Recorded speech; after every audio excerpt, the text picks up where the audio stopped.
Shabbat Shalom.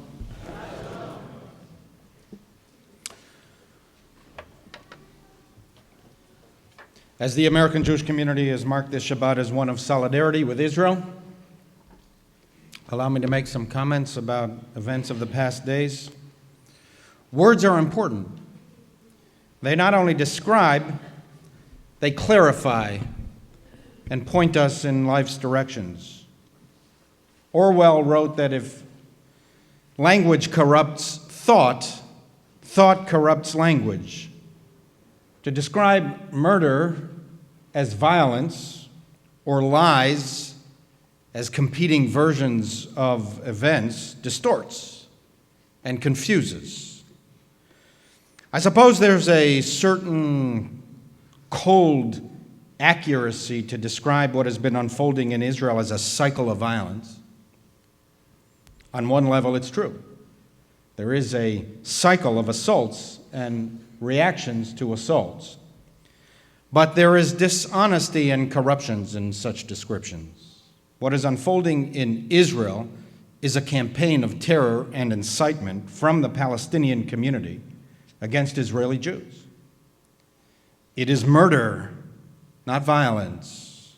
It's terrorism, not resistance. It is vicious, wild incitement, not a competing narrative. If there's a cycle of anything, it's the same old cycle we see every time Israel or Israelis are attacked. A cycle of confusion and prejudice of those seeking to explain, describe, or influence events. I do not believe that most of the world is against Israel. I do not believe that most of the world is anti-Semitic. To the contrary, I believe that both Israel and Jews are held in high regard by many around the world. However, I also believe that sympathy for Israel has been undermined in the past generation. There has been an attempt to break down the feeling of solidarity with Israel, a solidarity strongly felt by Jews, but also by liberal, freedom-loving, pluralistically inclined Westerners who are not Jewish. There has been an attempt to separate Israel from the Western and intellectual and cultural tradition, to describe Israel as more like her neighbors than the open and pluralistic society it really is. And thus, when Palestinians fire missiles into Israeli cities, their spokespeople describe it as legitimate self-defense. When they stab teenagers in the streets, they assert brutality on the Israeli side. And they clothe these crimes with the language of human rights, developed by Western thinkers over centuries of hard struggle. And people who should know better go along with the charade, thus stripping core Western values of their force and diluting their effect. One reason that these efforts have seen some success is our inability to fully understand the energy driving Palestinian terror and rejection. Religious fundamentalism and political extremism are foreign to most of us. We do not comprehend bloodlusts, murder, suicide. The idea of the God of war requiring the murder of a child is incomprehensible to us. We cannot grasp the true power of religious bigotry and political incitement. And most of us do not tell such big lies all the time as to turn the world upside down. It is inconceivable to us for the leader of our nation to purposely incite Americans to call the sky green or the sea yellow. And that is why, for example, many gave credence to the leader of the Palestinian Authority and his accusations that Israel executed a 13-year-old boy in cold blood as he pointed to the footage of the boy bleeding on the streets. And even after it turns out that the boy is alive and that he was not innocent, he attacked two people with a knife, and one of his victims, a 13-year-old Israeli boy, is still unconscious. That this is Palestinian assailant, regarded as a hero in Palestinian society, is being treated in an Israeli hospital and has admitted to the police that he intended to kill Jews. Even after all this, we cannot comprehend the distortion, the incitement, and the lies, because with all of our flawed politics in this country, we do not practice politics this way. What Abbas really did was to disseminate a blood libel, not too dissimilar from the blood libels of old that accused Jews of seeking out the blood of Gentile boys.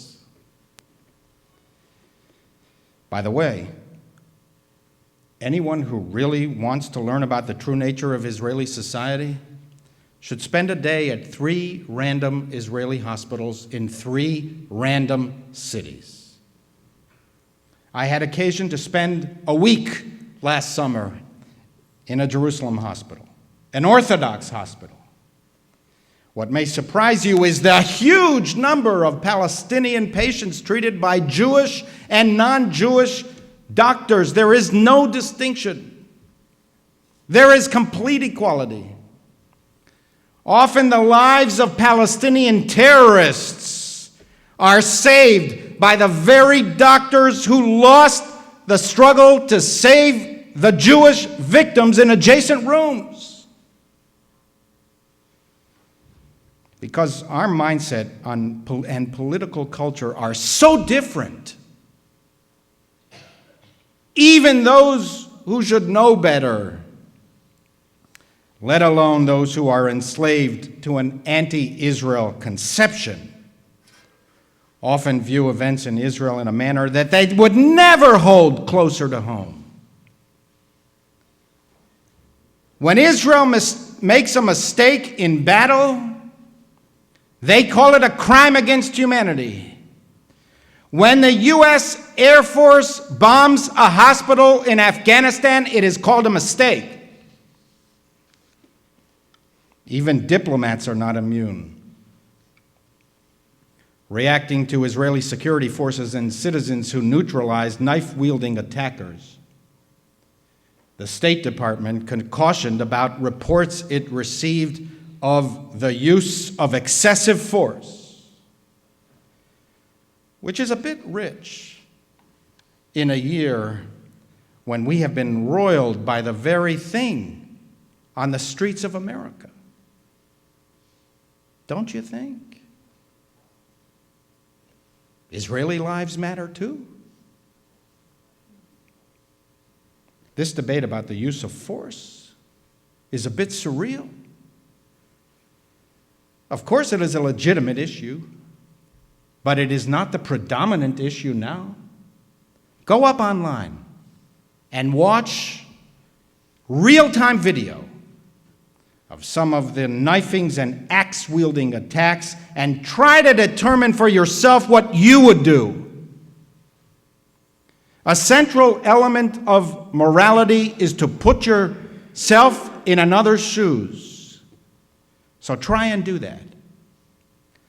Imagine walking the streets of New York or Jerusalem and randomly assaulted by an axe-wielding teenager. At that moment, would it matter to you what is the beef of that assailant? Is the legally proper use of force the predominant moral urgency that you would think about? Or perhaps you might first think about saving yourself by neutralizing the attacker. The central, most urgent issue is not whether Israeli police, soldiers, and citizens have responded with reasonable force, although that is a legitimate issue, and most of them have clearly responded with reasonable force. Rather, the central issue is the viciousness of these attacks. We should hold the perpetrators and their leaders accountable and ask ourselves, what is the social context that gives rise to, justifies, and glorifies such wanton crimes? This week, a 70-year-old woman was stabbed by a 23-year-old Palestinian. Just on a human basis, what kind of parenting did this young man receive? Where did he glean his values? What kind of society produces these people? To be a slave to a concept, to feel no obligation to relate to the world as it is, only as you would like it to be, is a fundamental flaw. It is preachiness rather than preaching. A puffed-up self-righteousness that is garbed on the clothing of morality, picked up in Philosophy 101 or in a high school comparative religion class. It is abstract intellectualism, but not real-world intelligence. And because so many are entrapped by a false concept, they cannot understand the reality and thus misdiagnose the problem all the time. They think, if only the Israeli police would be a bit more gentle, if only the Israeli government could be a bit more forthcoming, if only it wasn't for the territories or the settlements, and I am not in favor of building settlements. But they miss the point. There was terrorism before 1948. There was terrorism after. There was terrorism before the Six-Day War. There was terrorism after. There was terrorism before the settlements. There was terrorism after. There was terrorism before Camp David. There was terrorism after and during. And what ends up happening is that what we are seeing with increasingly distressing frequency, Western humanitarian values are marshaled to support the most anti-Western causes. Jefferson justifies jihad. Rawls rewards religious fanatics. Kant defends ayatollahs. The New York Times gave away the game last week. Now, it's important for me to emphasize that I think the Times is a great newspaper. It's also the paper of record. Presently, we cannot do without the Times. I do not generally complain about news, as journalism is a serious profession that requires much more expertise than I possess. I intend to continue to read the paper every day. I'm not canceling my subscription. But the Times revealed the intellectual confusion that passes for objectivity nowadays. Do you see this story? Entitled, "Historical Certainty Proves Elusive at Jerusalem's Holiest Place." Did you see that last week? You should read it. I have a copy here. You can go online and find it yourself. The thrust of the article was to imply that it is an open question whether the first and second temples ever existed at all. A few academics are quoted to give a veneer of seriousness, one of whom later complained in a letter to the Times that she was taken out of context. The overall impression is to give credence to Palestinian lies that the Jewish temples are fictions, created by Zionists who invented a connection to the Bible and the ancient land of Israel so that they could colonize Palestine and occupy Palestinians. Never mind that Palestine was the name given to the land of Israel by the Romans after they destroyed the Jewish state, 600 years before the rise of Islam. And before 1948, it was the Jews living there who were called Palestinians. But never mind. The paper of record is now so confused in its mission to report the truth that it has gone truthiness. It is so dispiriting and maddening. And this from the newspaper that rails against climate change deniers, rightly so, and that seizes every opportunity to call out the earth is flat crowd, rightly so. Can anyone who actually cares about the truth suspect not only ignorance or political correctness gone amok, but perhaps malice as well, and enslavement to a worldview that corrupts thought and language? I do not doubt that many mean well. They want peace. But they are seduced by honey-tipped tongues masking the foul breath of venomous spleens. What so many of Israel's neighbors mean by peace is peace only for them. What they mean by justice is Israel's demise. They cry peace, but let slip the dogs of war. We do not have to be geniuses to understand what is going on. We can understand the world by looking around and observing. The basic forces of the world are the basic forces of the heart. And therefore, if you want to understand the world, you must first understand the human heart. You do not require a PhD in philosophy or an advanced degree in political science from the London School of Economics. Lust for power, envy, the impulse towards violence, the will to dominate, the acquisition of wealth, the feelings that are in your heart, they drive the world.